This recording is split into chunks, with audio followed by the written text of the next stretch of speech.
Second, fracking wells abandoned in boom-bust cycle. Who will pay to cap them? The companies that once operated the wells in Wyoming have all but vanished into the prairie, many seeking bankruptcy protection and unable to pay the cost of reclaiming the land they leased. Recent estimates have put the number of abandoned drilling operations in Wyoming at more than 1,200, and state officials said several thousand more might soon be orphaned by their operations. So here's Wyoming, ground zero for fracking. They were one of the first to introduce this because, of course, Dick Cheney was the former senator there. He's from Wyoming. And there, from the photo here, you can see fracking wells. Those are abandoned fracking wells, thousands of them across Wyoming. The companies who left them, who abandoned these wells, have declared bankruptcy so they don't have to clean up the cost. All the farmers are complaining because their land is being toxic, is toxic. And so the state, the taxpayer, is having to clean it up. They reckon $8 million just for this 1,200 abandoned wells. There's thousands more to come. Right. Well, this is a classic corporate predatory behavior. They knew going into the whole industry that they would be declaring bankruptcy once they fracked and they exhausted all the gas that they could through the fracking. And they declare bankruptcy, and therefore they're not responsible for the cleanup. They know that going in. That's what they tell investors on the private memo that says, look, we're never going to ever clean up. I know we signed contracts saying we will clean up, but we're going to declare bankruptcy well before we need to clean up. We won't spend a penny cleaning up. This is actually an unintended consequences of artificially low interest rates, because the return to these investors, when it all works out after tax and after cost, they're making about 5%.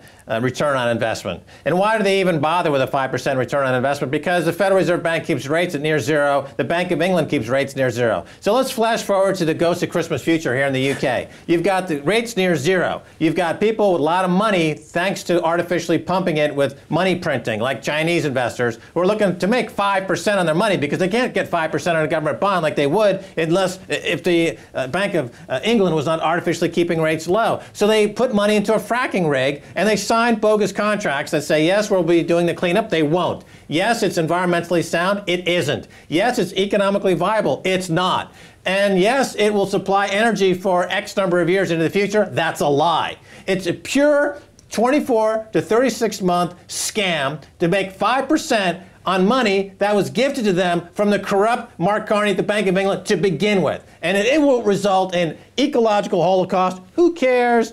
More debt to the UK economy. Oh, so what? And other consequences that will result in lifestyle being degraded, more cancer. You gotta love cancer. Go long cancer, UK, because you're about to get a whole bunch of it because these fracking rigs do low artificially interest rates. Yeah, you love cancer. Your kid's got leukemia. You love it, don't you? Because you're making 5%. What a bunch of losers.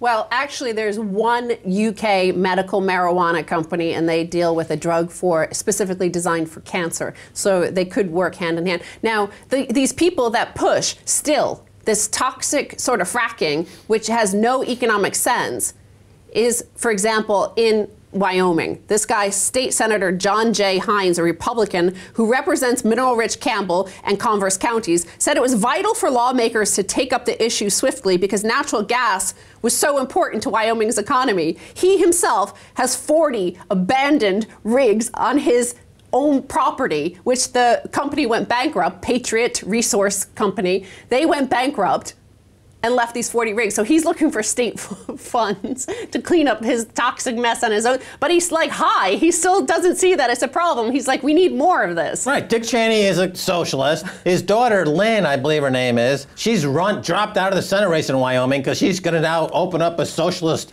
ashram where she's going to pray to the god of socialism, which she clearly is an adherent to.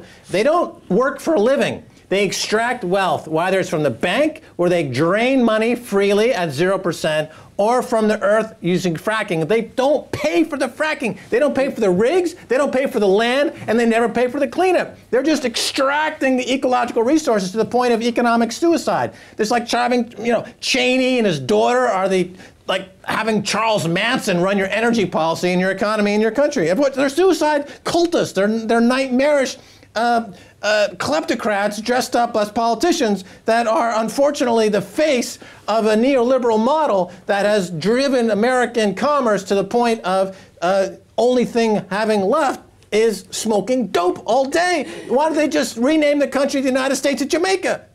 Well, and finally here, you know, on these cleanup costs that the government promises, Margaret Thatcher, speaking of neoliberalism, brought in this nuclear energy and promised that the cleanup costs would either be, well, the private companies would do it, but then the state took over, and now the state is paying more and more and more. Sellafield cleanup cost reaches £67.5 billion, says report. That was earlier in the year. It's now $70 billion already. This is the taxpayer paying for the cleanup of nuclear waste with no sign of when the cost will stop rising, according to the report.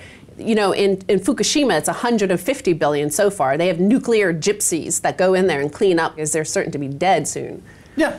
Well, once again, it's the economics of suicide, brought to you by the leaders of Japan, UK, and the United States, who all have the same economic policy of 0% interest rates to fund kleptocracy and cancer provocation through fracking. And the UK public and the Japanese public and the American public can't wait to get cancer. That's their goal in life.